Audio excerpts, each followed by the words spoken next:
The town of Whisper Falls wasn't on most maps. Tucked away in a fold of the Appalachians, it was a place of endless fog and a silence that felt less like an absence of sound and more like a presence. I only found it by accident, my old car sputtering and dying on a desolate, winding road just as the last of the day's light bled from the sky. The town was a portrait of forgotten time. Weathered wooden houses sagged on their foundations, and a single gas station, its sign faded to a ghostly white, stood guard at the town's entrance. I walked to the diner, a small, greasy spoon joint with a neon sign that flickered like a dying heart. The bell above the door jingled, and every head in the place turned to stare at me, their gazes heavy and unwavering. They were all silent. "Car trouble," I said to the woman behind the counter, her face as worn and gray as the town itself. She nodded slowly, a single deliberate movement. "That happens here." She served me coffee black and bitter. I asked her about a mechanic, but she just shook her head. "There's no mechanic," she said. "The town looks after its own." I noticed that everyone in the diner had the same look in their eyes, a strange, almost unsettling placidity. They sat in silence, just staring, their food untouched. I felt a prickle of unease. This wasn't a town. It was a still life. A young man, no older than I was, finally spoke, his voice a low whisper. "Don't you mind them. They don't get many visitors." He introduced himself as Eli. He was the only one who didn't stare, the only one who seemed to possess a normal, living energy. He was also the one who told me the story of Whisper Falls. It had started with the mill, a huge sprawling factory that was the town's lifeblood. It was a loud place, full of the clatter and roar of machinery. But one day, the machinery simply stopped, all at once. A terrible, ear-splitting screech followed by an absolute silence. And then the whispers began. Not whispers you could hear with your ears, but whispers you could feel.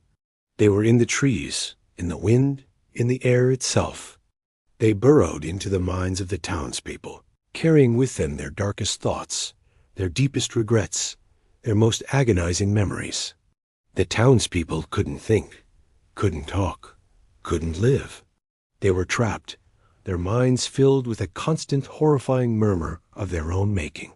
The silence, Eli explained, was a desperate act of self-preservation. They couldn't speak, because if they did, the whispers would grow louder. They couldn't laugh, couldn't cry, couldn't feel. The whispers took it all. "So how do you fight it?" I asked. Eli's face, once vibrant, fell. "You don't. You learn to live with it. Or you leave." But nobody's ever left. I stayed the night in a small, musty room above the diner. As I lay in bed, the darkness of physical weight, I felt it.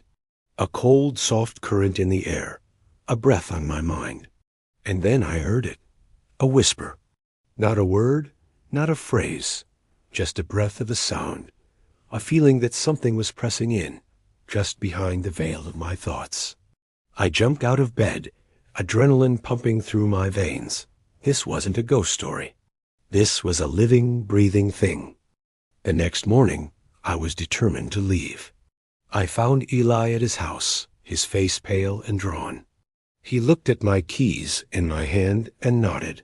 "The car won't start," he said, as if it were a foregone conclusion.